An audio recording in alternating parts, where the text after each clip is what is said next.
One video, one cocktail, sorry, our rules here. This bar.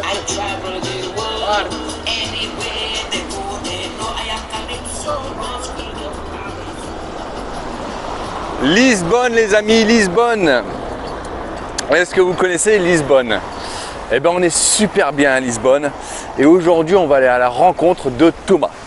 Thomas est comptable à Lisbonne et ça fait maintenant environ 1 an qu'il est ici et il va nous donner ses réactions un petit peu après 1 an passé au Portugal. Je pense que ça peut être vraiment très intéressant.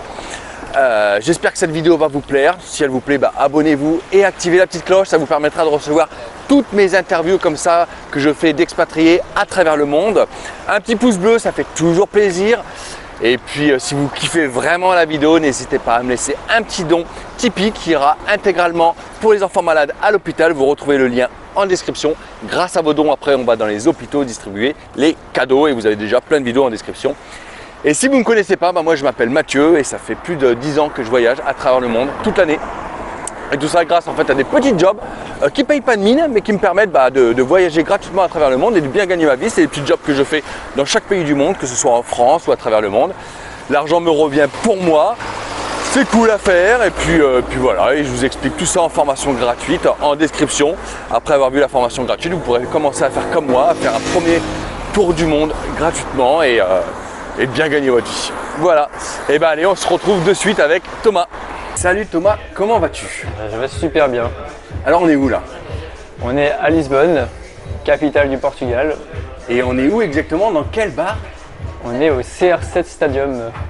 Le bar appartenant à Ronaldo. Non, ça c'est des bêtises, on ne sait pas. Mais en tout cas, c'est le bar de Ronaldo peut-être. Peut-être, c'est marqué CR7, le bar CR7. Exactement. Alors tu viens de où toi en France? Moi je viens de Nantes. Tu viens de Nantes? Je viens de Nantes. Et donc t'es né à Nantes, t'as grandi à Nantes, t'as fait tes études à Nantes? Ouais, tout à Nantes. Ah, t'as tout fait à Nantes? J'ai tout fait à Nantes, ouais. Il paraît que Nantes c'est l'une des plus belles villes de France à y vivre. Ouais, moi j'adore Nantes, c'est ma ville de cœur, donc très belle ville de France. D'accord. C'est quoi la place la plus connue à Nantes? La place Bouffay, où il y a des bars. Tu connais un peu Nantes? Non, pas du tout. Non, pas du tout. Pas du tout. On a la place Bouffay, place du commerce. Voilà. D'accord. Alors du coup, avant de venir au Portugal, qu'est-ce que tu faisais en France? C'est quoi un peu le parcours? T'as fait quoi comme études? J'ai fait des études de comptabilité et gestion pendant 5 ans. T'as eu quoi comme diplôme? Un master en comptabilité et gestion. D'accord. Et à la fin de mes études, j'avais envie de partir à l'étranger. D'accord. Je suis parti à Londres. Ah, t'es parti à Londres, d'accord. Ouais, notamment pour m'améliorer en anglais. Je suis donc juste avant le Covid, du coup c'était, et je suis resté que 3 mois. J'ai été serveur dans un restaurant. Et du coup, le restaurant a fermé à cause du Covid. Et donc, je suis rentré en France où j'ai retravaillé en comptabilité. Et puis, j'avais quand même toujours envie de repartir à l'étranger, surtout que mon expérience à Londres était assez courte. Un peu réduite, quoi. Ouais, à cause du Covid, juste 3 mois. Du jour au lendemain, tout ferme. Tout ferme, j'ai de rentrer en France. Et donc, je me suis mis à chercher un job en Europe du Sud plutôt. Dans mon Alors comment tu as fait pour comptabilité. chercher un job en Europe du Sud? Et notamment au Portugal, je crois. Ouais, T'étais spécifiquement, tu recherchais au Portugal quand tu parles Europe du Sud ou tu cherchais aussi en Espagne? ouais, non, je cherchais en Espagne, en Italie, Grèce, D'accord. Croatie. Alors comment tu faisais pour chercher un travail? S'il y en a qui nous regardent et qui se disent bah ouais mais il est gentil lui, mais comment il a trouvé, comment il a cherché? Si tu peux les aider. Ouais, sur LinkedIn, sur des sites internet. Des sites de travail quoi. C'est quoi les sites de travail? On peut en citer quelques-uns? Ouais, LinkedIn ça marche bien pour les jobs à l'étranger. C'est les réseaux sociaux professionnels. J'étais sur Indeed, des trucs classiques en fait. Parce que moi je cherchais à la base, je cherchais pas un job beaucoup de responsabilité ou un job de ouf, mais je cherchais un job de comptable ou en contrôle de gestion, là où j'avais fait mes études. Est-ce que je peux te demander ton salaire? Ouais. Tu gagnes combien par mois? Net, je suis à 1600 net. C'est pas mal, hein? Pour le Portugal, c'est très bien. C'est pas mal, hein. C'est très Et puis, bien. t'as quel âge, on le rappelle? 25 ans. 25. Ouais. 25, t'es encore jeune. Donc, c'est pas trop mal pour le Portugal, 1600 € Ouais, net à du coup, 25 ans. Tu quand peux le- que grossir, quoi. C'est ça, quand le cabinet m'a fait l'offre, moi j'ai foncé direct. Hein. J'ai Bah, foncé carrément. direct parce que le SMIC portugais, il est quand même à 600-700 € net. Et moi, j'étais en plus, au début, je voulais vraiment partir à l'étranger, j'étais vraiment prêt à gagner 600-700 € net. Mais beaucoup de Français qui partent à Lisbonne pour faire du call center, ils gagnent ça, ils gagnent 800-900 €. Donc la vie est cool à Lisbonne, mais le niveau de vie est moins élevé. Ok, les courses coûtent moins cher, mais le pouvoir d'achat est quand même moins élevé parce que t'as un salaire très bas. Donc moi, j'étais prêt, hein, même au Portugal, je me suis dit, ça se trouve, moi, ils vont me payer 1000 €, 1200. Et quand j'ai su que c'était plus, j'étais content. Après, bon, bah, t'as fait des études aussi, hein. C'est Oui, pour ça oui. aussi, hein. Bon, bah, super. Et tiens, au fait, rapidement, ta copine, elle fait quoi ici? Ma copine, elle était prête à voyager avec moi parce qu'elle est étudiante à distance. Elle étudie la diététique.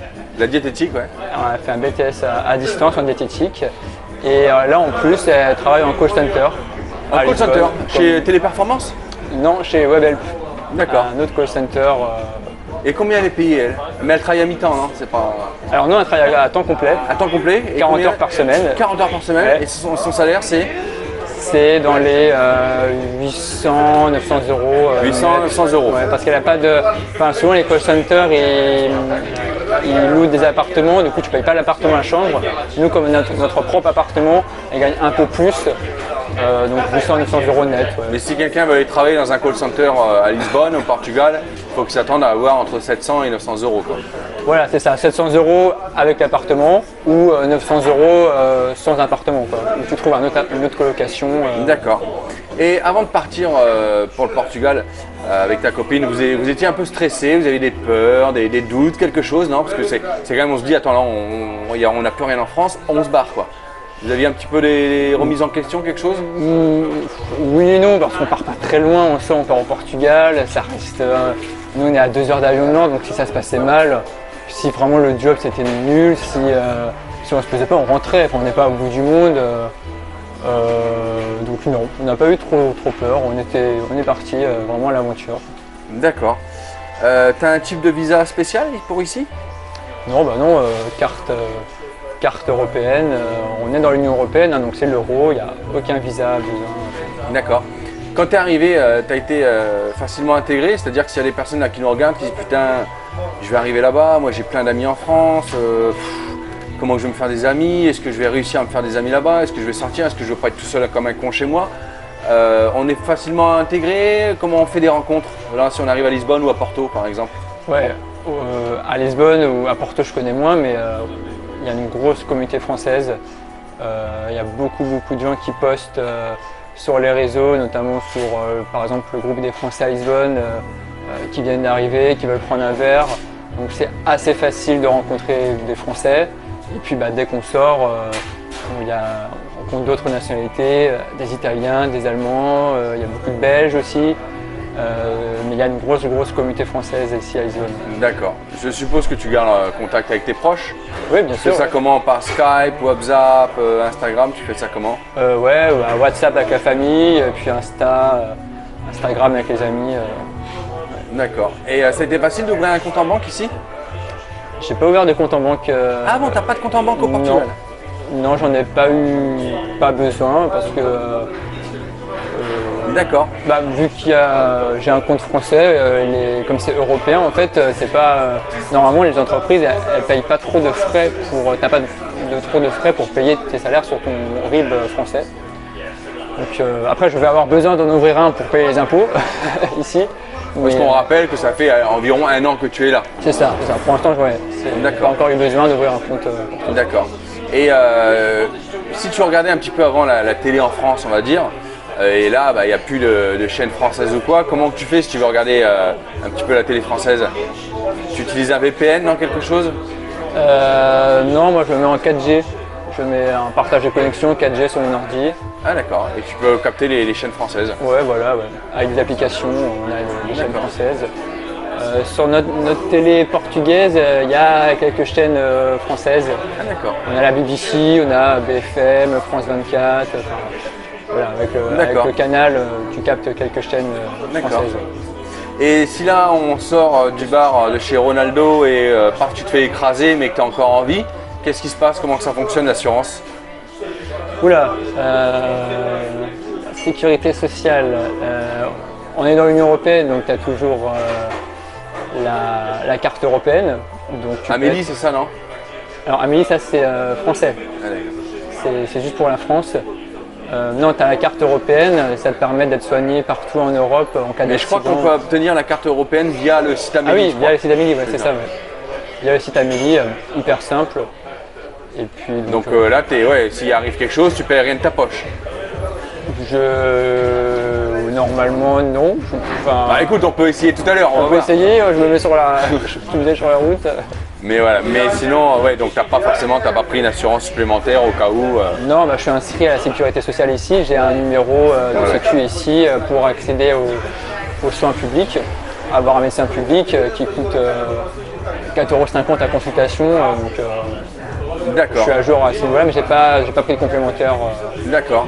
Et justement, en parlant de santé, comment il est le système de santé ici par rapport à celui de la France, par exemple? Il est de qualité. Il est de qualité. Il est de qualité de ce que j'ai eu à faire, que ce soit hôpitaux ou médecins, il est de qualité. Après, c'est un peu compliqué d'avoir rendez-vous quand même, il est un peu lent. Je crois qu'il manque de médecins ici, hein. Ils recrutent d'ailleurs des médecins français, tout ça. Quand tu arrives à un rendez-vous, c'est de qualité, mais faut savoir patienter, quoi. Voilà, même avec le numéro de service public, c'est un peu compliqué d'avoir rendez-vous. Et puis bon, se pointer aux urgences, je l'ai déjà fait je me casser un peu le bras. Ça peut être intéressant aussi, des questions. Des fois, il y a des familles là, qui nous regardent peut-être, qui disent ouais, nous on vient avec des enfants, s'il leur arrive quelque chose, il y a tout ce qu'il faut pour les enfants. Oui, non, mais après, voilà, le service de santé, il est de qualité, hein, ça reste un service de santé européen. Non, il y a des bons médecins français. C'est pour le service public. Si tu veux être soigné rapidement, si tu as une fièvre ou une grippe, nous en France on peut avoir rendez-vous dans la journée. Ici, il y a les centres de santé, ils ne sont pas ouverts tout le temps, pas tous les jours, donc des fois il faut patienter quelques jours, c'est un peu chiant. Mais il y a le service privé, où il y a beaucoup de Français privés, mais par contre tu payes, qui est de très bonne qualité, que tu peux avoir rendez-vous dans la journée, mais par contre du coup tu payes, c'est pas public. D'accord. S'il y a des gens qui nous regardent et qui se disent merde, comment que je vais faire pour trouver un logement là-bas? Est-ce que c'est facile? Est-ce que c'est cher? Comment que je fais? Tu as des astuces là pour le logement? Moi j'ai trouvé assez rapidement mon logement. J'avais fait du coup quelques recherches avant d'arriver à Lisbonne, notamment grâce à l'agence Lisbonne Imo, mais même comme agence on peut citer Remax. Tu as des sites comme Idealista aussi, qui est un peu le bon coin portugais, donc Idealista, où tu as plein d'offres de colocation et d'appartements seuls. Ouais, colocation ou appartement seul. Ouais. Et le prix, justement, le prix c'est quoi le prix? Et le prix. Quelqu'un là qui nous écoute, il est en famille, ils ont 2 enfants, donc ils veulent louer quelque chose avec 2 chambres. Allez, ça fait du 90 mètres carrés, un appartement avec une terrasse. Peut-être pas au cœur de Lisbonne, mais allez, même pas aller 1 kilomètre à 10 minutes, même pas 10 minutes en métro, ça va leur coûter combien par mois? Tu sais, non? Là, non, je sais pas. À titre d'exemple, pour moi, qui a 60 mètres carrés, pour un couple, on est 2, on a une chambre, on a un beau salon, on est dans le centre de Lisbonne, on paye 780 € par mois, ce qui est pour une capitale européenne pas élevé. Les loyers sont moins chers qu'à Paris ou même moins chers que dans les grandes villes françaises. On m'a dit quand même que Lisbonne, l'immobilier n'était pas donné quand même.